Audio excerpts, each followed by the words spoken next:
ओम नमः शिवाय। शिव पुराण के श्रवण से चंचुला का पाप से वह एवं संसार से वैराग्य। श्री शौनक जी ने कहा, महाभाग सूत जी, आप धन्य हैं, परमार्थ तत्व के ज्ञाता हैं। आपने कृपा करके हम लोगों को यह बड़ी अद्भुत एवं दिव्य कथा सुनाई है। भूतल पर इस कथा के समान कल्याण का सर्वश्रेष्ठ साधन कोई नहीं है। यह बात हमने आज आपकी कृपा से निश्चय पूर्वक समझ ली है।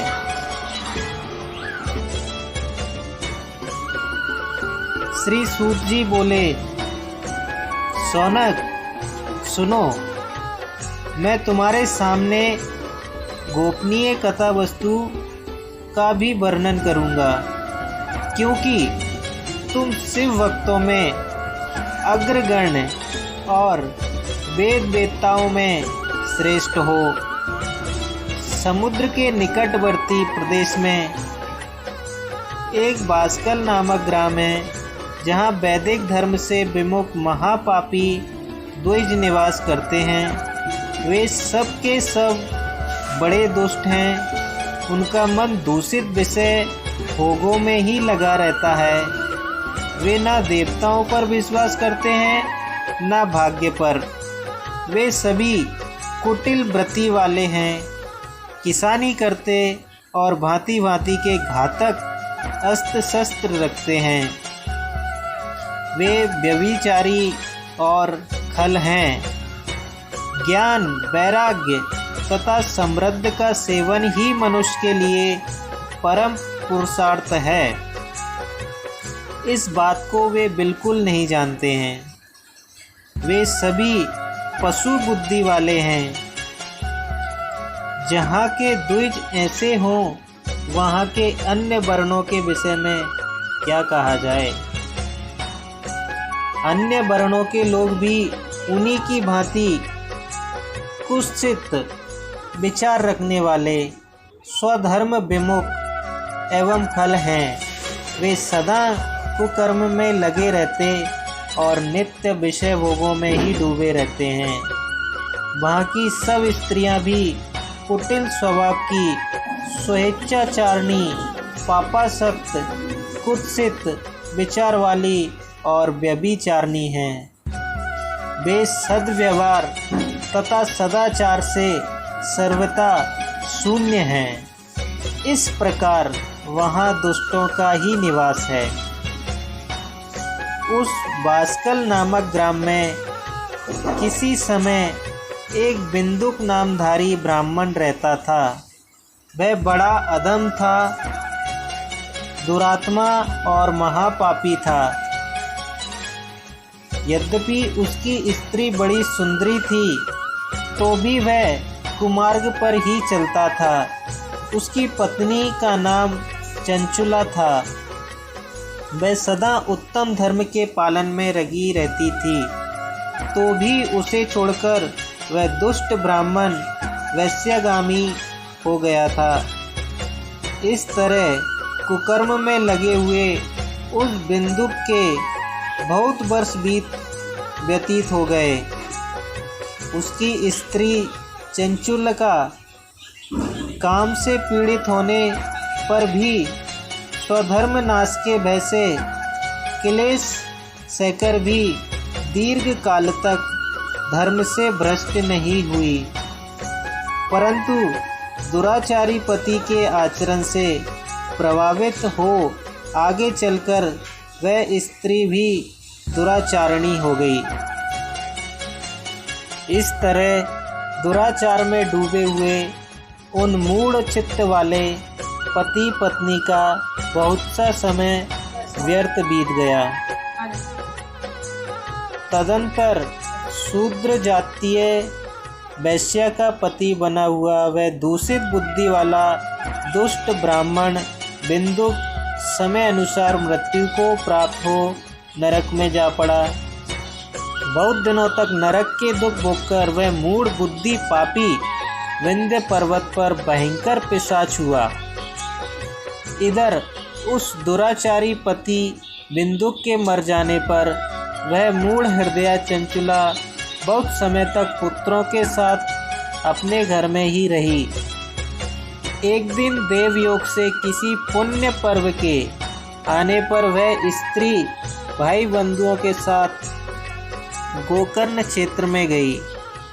तीर्थयात्रियों के संग से उसने भी उस समय जाकर किसी तीर्थ के जल में स्नान किया। फिर वह साधारणतः बंधुजनों के साथ यत्र तत्र घूमने लगी। घूमती घामती किसी देव मंदिर में गई और वहाँ उसने एक देवज्ञ ब्राह्मण के मुख से भगवान शिव की परम पवित्र एवं मंगलकारिणी उत्तम पौराणिक कथा सुनी। कथावाचक ब्राह्मण कह रहे थे कि जो स्त्रियां पुरुषों के साथ व्यभिचार जाती हैं, तब यमराज के दूत उनकी योनि में तपे हुए लोहे का परिग डालते हैं। पौराणिक ब्राह्मण के मुख से यह वैराग्य बढ़ाने वाली कथा सुनकर चंचुला भय से व्याकुल हो वहाँ कांपने लगी। जब कथा समाप्त हुई और सुनने वाले सब लोग वहाँ से बाहर चले गए, तब वह व्यभित नारी एकांत में शिव पुराण की कथा बाँचने वाले उन ब्राह्मण देवता से बोली। चंचुला ने कहा, ब्राह्मण, मैं अपने धर्म को नहीं जानती थी, इसलिए मेरे द्वारा बड़ा दुराचार हुआ है। स्वामी, मेरे ऊपर अनुपम कृपा करके आप मेरा उद्धार कीजिए। आज आपके वैराग्य रस से ओतप्रोत इस प्रवचन को सुनकर मुझे बड़ा भय लग रहा है।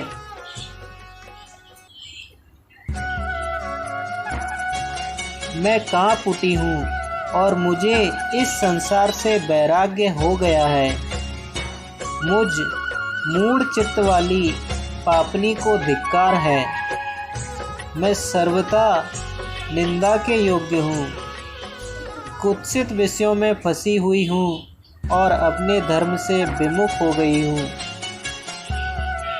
न जाने किस किस घोर कष्टदायक दुर्गति में मुझे पड़ना पड़ेगा और वहाँ कौन बुद्धिमान पुरुष कुमार्ग में मन लगाने वाली मुझ पापनी का साथ देगा।